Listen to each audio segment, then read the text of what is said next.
Hello everyone and welcome guys to this video. Today I will show you how to pay traffic fine using tabby payment. So guys, to pay traffic, go to globalpolice.gov and go to traffic service. From here click fine and fines and inquiry and payment, and click this option.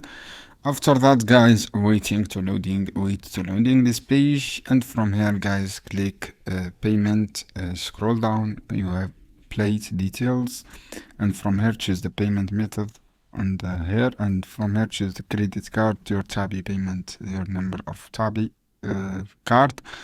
Choose a plate name and a source and the category, and then after that guys go to this payment method, choose the payment method, choose tabby payment as a payment method from here, and click on the search option. As you can see here, this option search.